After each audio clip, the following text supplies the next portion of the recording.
Yang pertama, menurut sebagian ulama, takwa itu ada tiga. Ada tiga tingkatan. Tingkatan yang paling bawah disebut takwal jawarih. Takwa yang terkait dengan al-jawarih. Apa al-jawarih? Anggota badan.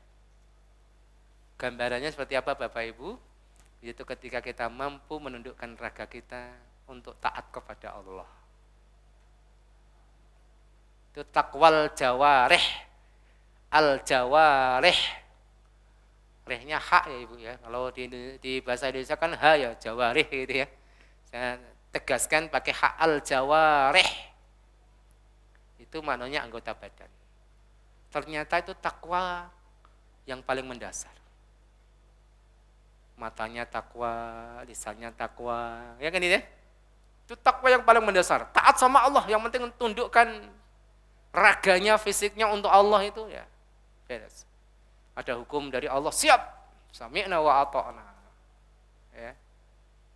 Ada sebagian orang mengatakan ini mangzilah keislaman dan keimanan. Dzaqa ta'mal imani man radiya billahi rabba wa bil islami dina wa bin nabi Muhammadin sallallahu alaihi wasallam rasulah. Jadi orang yang ridho kalau Allah jadi Tuhannya. Ridho kalau Islam jadi agamanya. Ridho enggak, Pak? Benar nih ridho nih. Ridho itu bukan berarti kita meluk agama Islam titik situ, tapi kita ridho diatur dengan Islam itu ridho. Banyak yang protes enggak? Berarti ungkapan raditu billahi robba itu hanya pemanis bibir. Ridho terhadap Islamnya, ridho terhadap Islam salah. Kafah. Ridho sebagai Allah sebagai Tuhan kita, ya enggak menyekutukan Allah. Paham tadi prinsip-prinsip keimanan. Ridho terhadap apa namanya? Nabi Muhammad sebagai Nabi, ya ittiba kepada Nabi, ittiba, ngikutin Nabi benar. Makanya kalau kita itu menyelisih seseorang kemudian bermasalah, ya itu Nabi orangnya, Pak. Kalau kita menyelisih banyak orang satu kampung, satu komplek, kita berselisih kepada mereka, kita nggak akan ditanya oleh Allah. Tapi kalau kita sekali menyelisih Nabi Muhammad, itu tanya sama Allah, kenapa menyelisih Nabi? Maka banyak orang Islam ngaku Islam, tapi nggak mau ikut syariat Nabi, tapi nggak mau buat agama lain, tetap Islam gitu kan. Ikut Nabi enggak, pokoknya Islam, ikut Nabi enggak. Loh kok enggak buat agama lain sekalian, biar mantep. Kan gitu, ada kan Ibu? Susah diatur sama agama Nabi Muhammad, dalilnya macam-macam. Nah ini enggak sesuai dengan adat Ustaz kan gitu kan. Tapi barakallahu fikum Bapak Ibu rahmati Allah. Jadi ini tingkatan yang pertama. Tingkatan yang kedua adalah takwal qulub namanya. Takwa hati. Ya itu sudah menyentuh wilayah hati. Para ulama menjelaskan takwa di sini adalah bagaimana seseorang membersihkan hatinya dan jiwanya dari penyakit yang mengotorinya. Kepalanya sujud kepada Allah, hatinya juga ikut sujud kepada Allah. Bapak Ibu, kepalanya sujud di dalam sholat, hatinya juga hadir di dalam sholat. Jadi enggak fokus, sifat sholat Nabi seperti ini, tapi hatinya melayang kemana-mana. Di sini takwal qulub namanya. Takwa di dalam hati. Bersihkan diri dari riya, dari sum'ah. Ini dilatih di puasa loh, Pak. Ya enggak? Makanya puasa itu jadi ibadah khusus kan? Allah akan membalasnya kan? Bapak Ibu tahu maksudnya? Sebagian ulama menjelaskan, puasa itu ibadah yang paling berpotensi menarik keikhlasan yang paling besar. Ya. Kalau ibadah yang lain itu potensi riaknya besar juga, sedekah apalagi sedekah itu. Potensi riaknya besar. Salat, aslinya membaca kulhu tapi ada calon mertua bacanya enggak jadi kulhu kan gitu. Tapi kalau orang yang puasa itu, kalau orang sampai riak dalam puasa itu kebangetan. Kebangetan. Ya pura-pura puasa, ya kalau di luar sering buang air liur gitu biar dianggap puasa. Ya, di hadapan orang puasa kalau wudu kumur-kumur 3 kali keluar 2 kali. Kalau ada seperti itu ya kebangetan gitu kan. Ya Bu ya. Tayyib barakallahu fikum. Nah ini takwal qulub tuh ada orang enggak ada orang sudah menghati mainnya.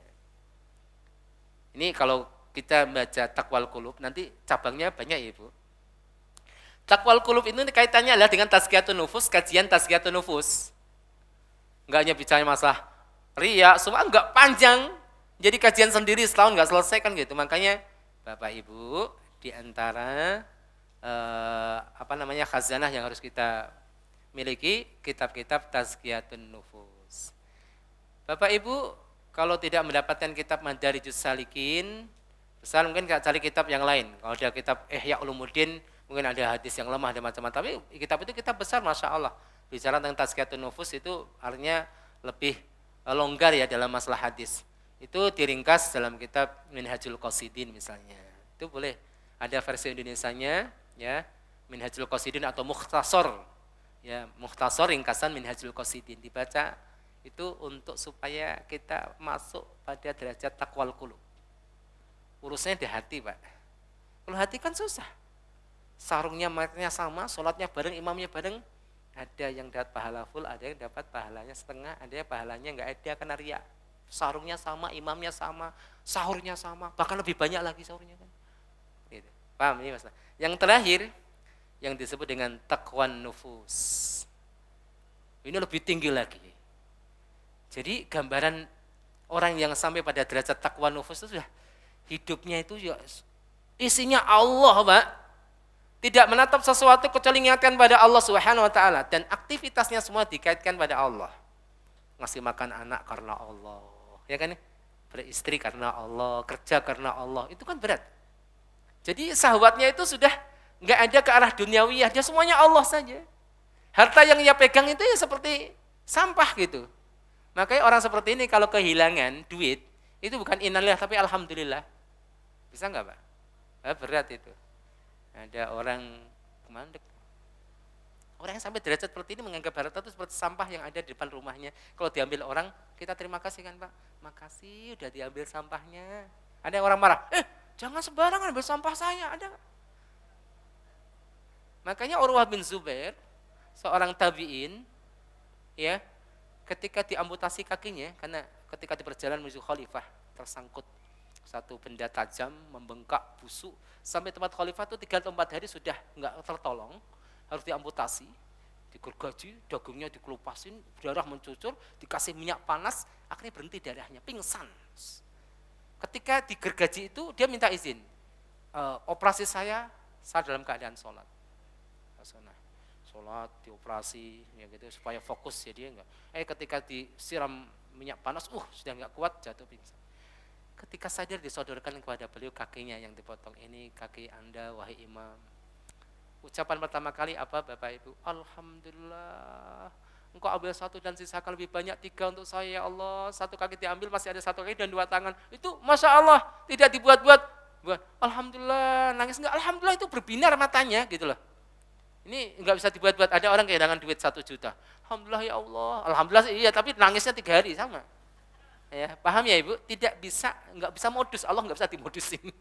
Hati soalnya, di sini Bapak Ibu. Makanya orang seperti ini mencintai Allah bukan hanya anugerah yang diberikan.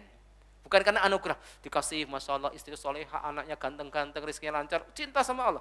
Tapi orang seperti ini bahkan ujian terberat pun bisa menjadikan dia semakin cinta sama Allah. Kira-kira kita udah nyampe enggak di sini Pak? Wallahu a'lam bishawab. Ya makanya bertahap Bapak Ibu, mudah-mudahan bulan Ramadan ini sebagai ya sarana kita untuk mencapai takwa yang paling tinggi, Pak. La'allakum tattaqun.